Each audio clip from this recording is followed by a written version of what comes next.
Hi, welcome back to the Spirit's Path. This is D, and today's tarot card of the day out of the Wildwood Tarot deck is Five of Bows and Empowerment. And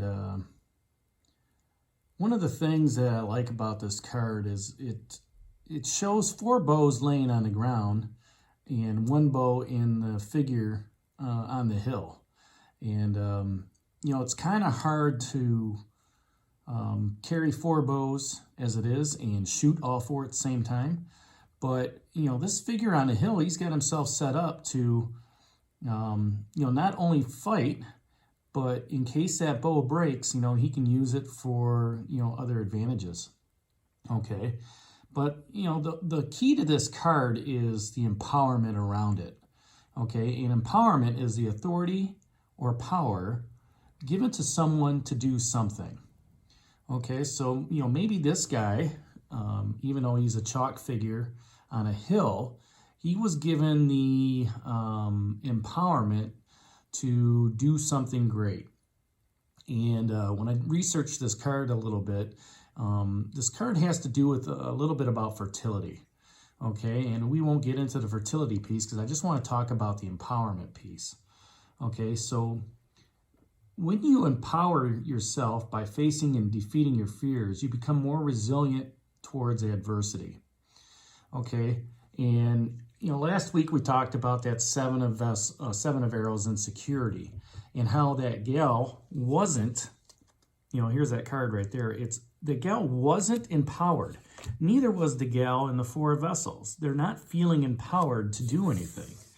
This card wants you to face your fears, as most of the cards in this tarot deck, okay, and become more resilient as you're on that path, on your spiritual path, because, sometimes sometimes your spiritual path is easy, and sometimes it's difficult, and you can be insecure and get sucked into that insecurity and that fear. You could be bored with life and not see, the flowing waters around you. But if you take that action and you move forward, okay, you are empowering yourself to get past that fear. Maybe to get past that guardian, or to get past that bear, guarding the cave, okay?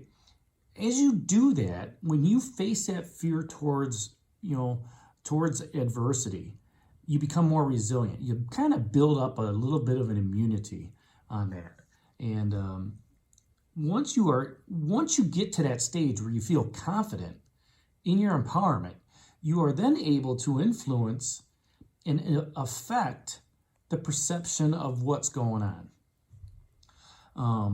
A good example of that is becoming empowered in your skill set, knowing what it takes to move forward. All right, knowing what it takes to do a good job daily. Within, whatever skill set you may have. Let's say that's accounting, and right now it's big because you got tax season coming up. Okay, if you are empowered in your accounting practice, you can influence the taxpayers, okay, in how much they pay or how much they get back. Okay, and you can affect that perception of what's going on, because you can look at donations, you can look at moving money around to a different area. You can look at ways to help you, gain more money. Okay, you could help your clients, okay, get more back on their return, which everybody wants, in life. They want to get a better return on life, right? Return on investment. Okay, so within your own skill set, look at where you can. Where you're really good at, okay, and you can influence and affect the perceptions of others, whether that's in a relationship, whether that's, maybe a work relationship, okay, if that's on a project, how can you influence others and affect the perceptions to have people see things going your way? All right, in a social setting is the same thing. It's, you guys could be talking about something, and, this is my perception, and this is where I'm good at. Let's say it's, travel. You've traveled all over the world. You have that experience that other people don't have. All right. You can influence and change the perception of others based on your experiences. So, as I talked about, the mastery of any skill is a piece of being empowered. Okay, for me, when I first get into a job, I like to learn as much as I can about that. All right, I want to be number one in my field in all the stuff that I want to do. All right, I want to get that recognition from my peers and colleagues as being the best. And I want to get that recognition from my superiors as well. Sometimes they don't see that that in that form of fashion, and sometimes there's some jealousy off to the other side that why is he always getting the recognition for that. It's not that something I want to seek out. It's just I want to become the best at what I'm doing. All right, and the only way I can do that is to become empowered, ask the questions that I need to ask in order to become the best in the field that I'm doing.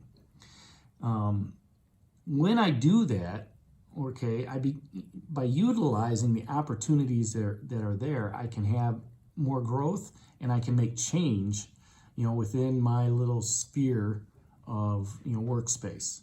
I talk to the people that are involved. I try to get understanding of how to do things.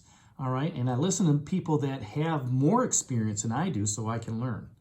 All right, but then I can ask those questions of help me understand how, if we do it this way, you're going to get a better result. All right, and ask those questions to make people think themselves. Empowerment also allows one to overcome negativity, which increases your self-esteem and confidence. Okay, when you become empowered to take a new step on a project, all right, or to start a new project that has benefits down the line. Maybe it's a long-term benefits, and short-term benefits you're not going to see right off the bat. But once you get that support from others, and you get past that negativity piece, and things start, you start seeing value in it. That is when the empowerment piece really takes hold. Okay, your confidence starts to grow. You start to see patterns, within projects. You start to see patterns and once you start seeing those patterns, you start, gaining that self-esteem, self-confidence. Okay, so empowerment is the key to attaining one's destiny. All right, and let's put the glasses on. And living with a positive attitude towards life. Okay, as you become more empowered, as you become more self-confident and your self-esteem starts growing, okay, you start achieving that spiritual destiny that you're walking on, that spiritual journey, that path that you're on. Okay? And when you can live with a positive attitude towards life, when you can just shrug all that negativity off, and you can shrug all that others' perceptions, and you start to affect change within your workplace, within your work group, maybe within a relationship if things aren't going well. Okay, when you start becoming positive and getting that good flow of energy coming through from the universe and spirit, then you can start attaining and manifesting in other things in your life, whether that's finances or security, materialism, stability, whatever it is that you're looking for, okay, in life. All right, and maybe just a better connection with the universe, connection with those that you love in your family, things of that nature. Once you gain that, get that attainment, from the empowerment, then you can start making changes in your life that could have a positive impact on your spiritual journey. So that's the card for today, Five of Bows Empowerment. Leave your comments down below. Make sure you subscribe to the channel, as well as hit that like button for me. And this is Dee for Spirit's Path, and we'll talk to you tomorrow. Have a great day, everybody.